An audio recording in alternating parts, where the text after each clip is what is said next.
Título: Prefácio a Ritual, Estudos Psicanalíticos de Reiki. Como a nota do editor em inglês é muitíssimo curta, eu vou ler ela nesse vídeo e em seguida eu vou prosseguir com o texto. Nota do editor em inglês. A presente tradução inglesa é a mesma publicada em 1950, ligeiramente revista. O segundo volume do livro original de Reiki nunca foi publicado. Agora retornaremos ao texto. A psicanálise nasceu por necessidade médica. Originou-se da necessidade de ajudar os pacientes neuróticos que não haviam encontrado alívio por meio das curas de repouso, das artes, da hidropatia ou da eletricidade. Uma observação notável feita por Joseph Breuer havia despertado a esperança de que, quando mais se compreendesse a até então inexplorada origem dos sintomas dos neuróticos, tanto mais extensivo seria o auxílio que se poderia proporcionar-lhes. Aconteceu assim que a psicanálise, sendo originalmente uma técnica puramente médica, foi, desde o início, dirigida para a pesquisa, para a descoberta dos elos causais a um só tempo recônditos e de amplo alcance. O curso posterior da psicanálise afastou-a do estudo das determinantes somáticas da doença nervosa e de tal ponto que se tornou desconcertante para os médicos. Em vez desse estudo, a psicanálise entrou em contato com a substância mental da vida humana, não apenas a vida dos doentes, mas dos saudáveis, dos normais e dos supernormais. Defrontou-se com emoções e com paixões, sobretudo aquelas que os poetas nunca se cansam de louvar e celebrar, as emoções do amor. Aprendeu a reconhecer o poder das lembranças, a insuspeita importância dos anos da infância na formação do adulto e a força dos desejos que falseiam o raciocínio humano e estabelecem linhas fixas para o esforço do homem. Durante algum tempo, a psicanálise parecia destinada a imergir na psicologia sem conseguir mostrar por que a psicologia dos doentes diferia da dos normais. À medida em que progredia, no entanto, defrontou-se com o problema dos sonhos, que são produtos anormais da mente, criados por homens normais sob condições fisiológicas que ocorrem regularmente.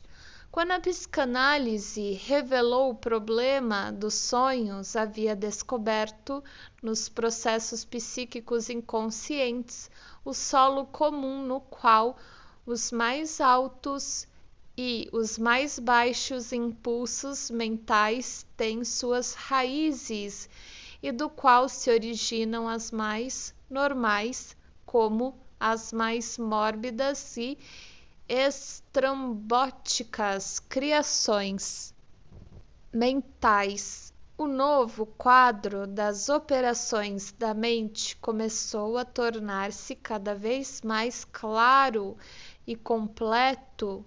Era um quadro de obscuras forças instintuais orgânicas em sua origem, empenhando-se em objetivos congênitos e, acima dessas forças, uma instância que compreende as estruturas mentais de organização mais elevada, aquisições da evolução humana feitas sob o impacto da história da humanidade, uma instância que se apossou de partes dos impulsos instintuais que os desenvolveu ou até mesmo os dirigiu a propósitos mais altos, mas que, em todo caso, os amarra firmemente, manipula a sua energia para seguir seus próprios propósitos.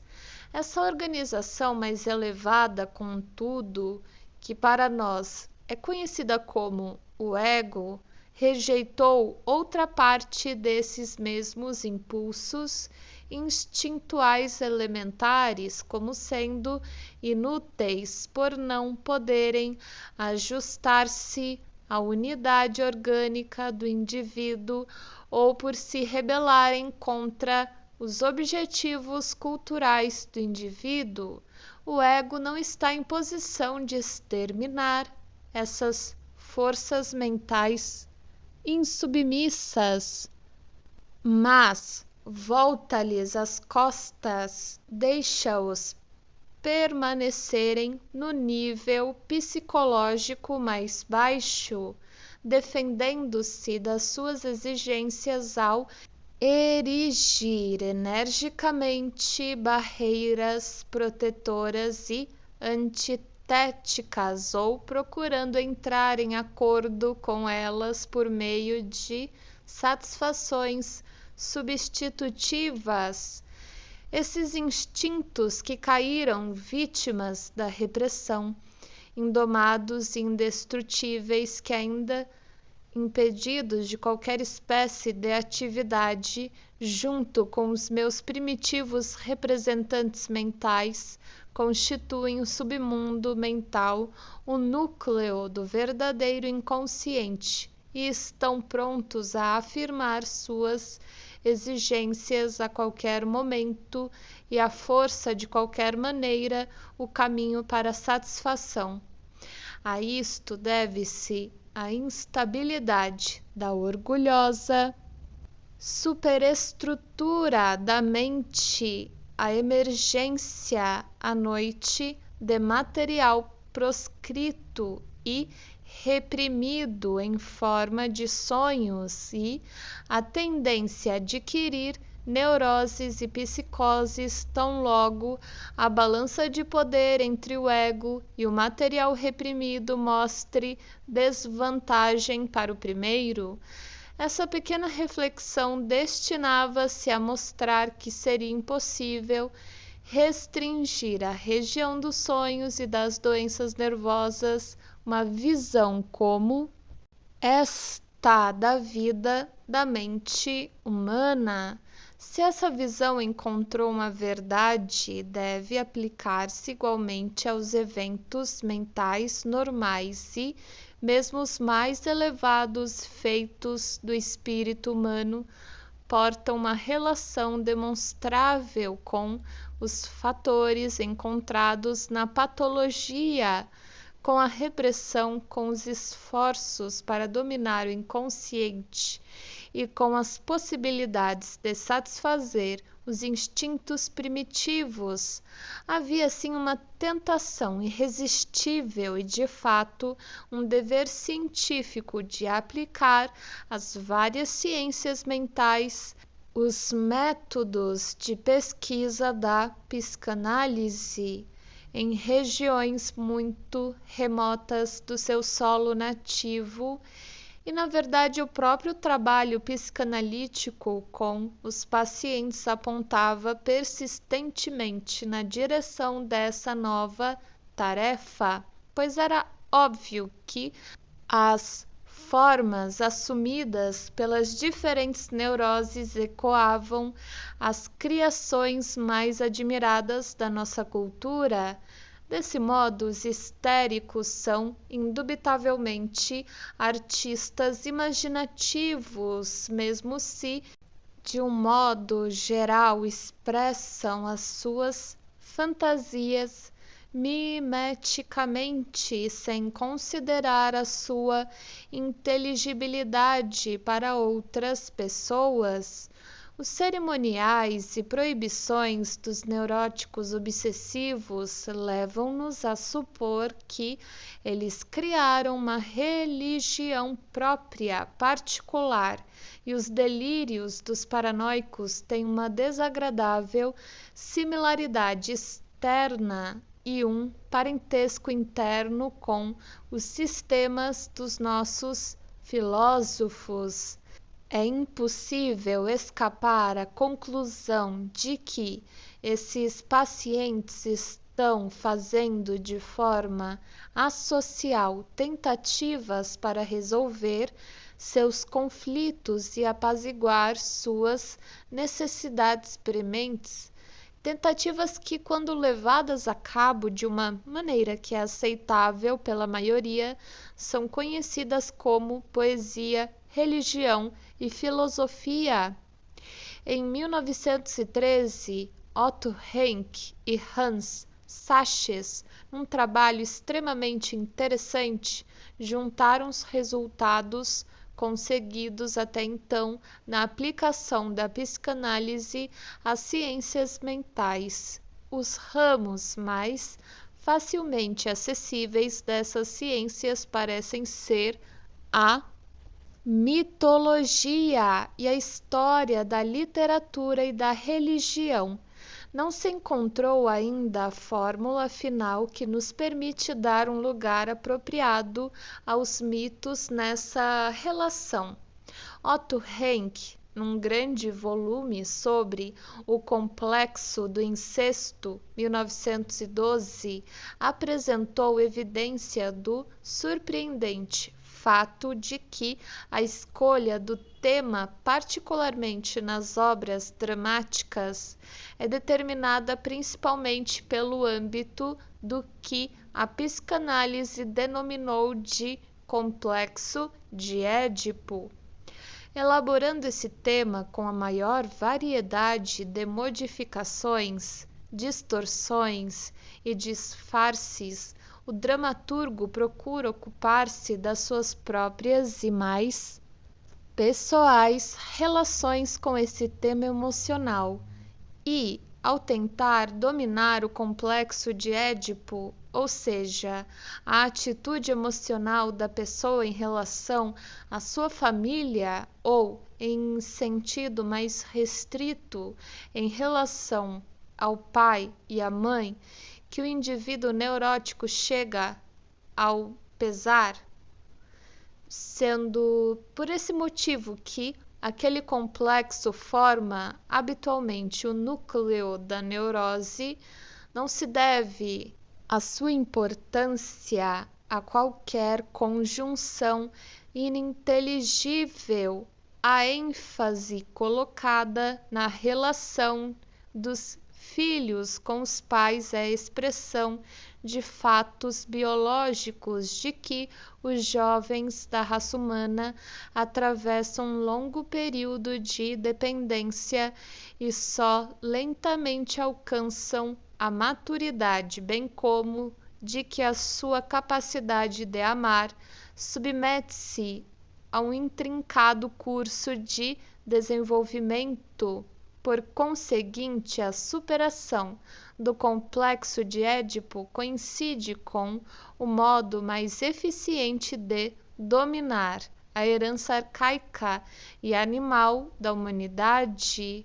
É verdade que essa herança compreende todas as forças que são exigidas no subsequente desenvolvimento cultural do indivíduo, mas primeiro devem elas ser selecionadas e moldadas.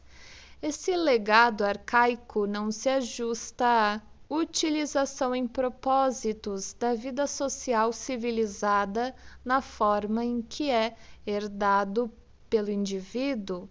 Para encontrar o ponto de partida para a concepção psicanalítica da vida religiosa, devemos ir um pouco além.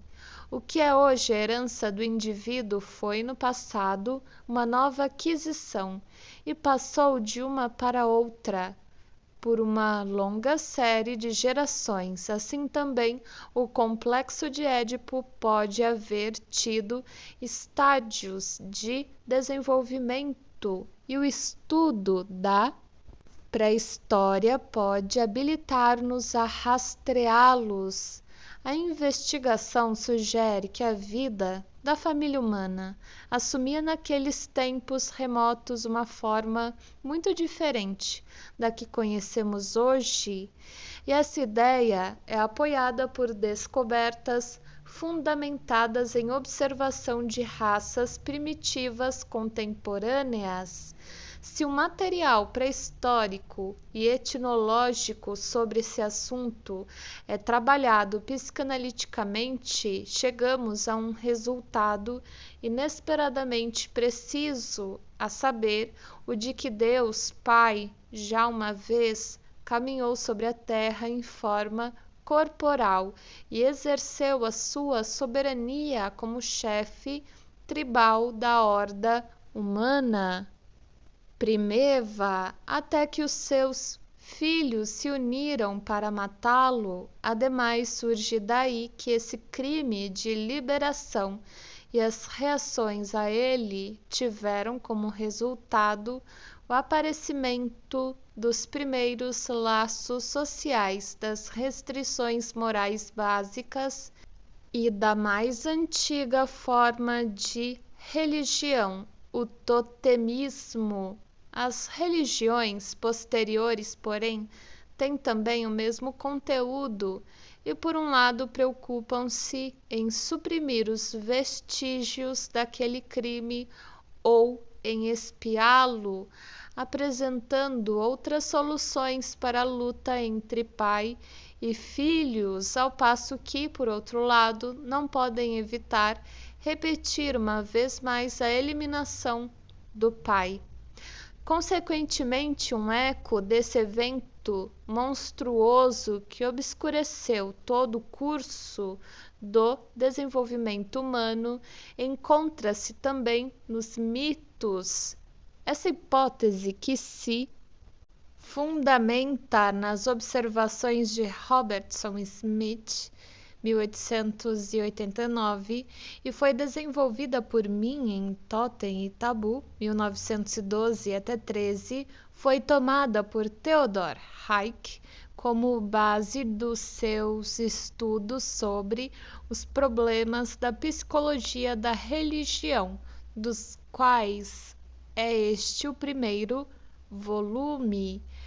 Em conformidade com a técnica psicanalítica, esses estudos partem de detalhes até agora inexplicados da vida religiosa e, mediante a elucidação destes, obtém acesso aos postulados fundamentais e aos objetivos últimos das religiões. Além disso, mantém firmemente em vista a relação entre o homem pré-histórico e as sociedades primitivas contemporâneas, bem como a conexão entre os produtos da civilização e as estruturas substitutivas dos neuróticos.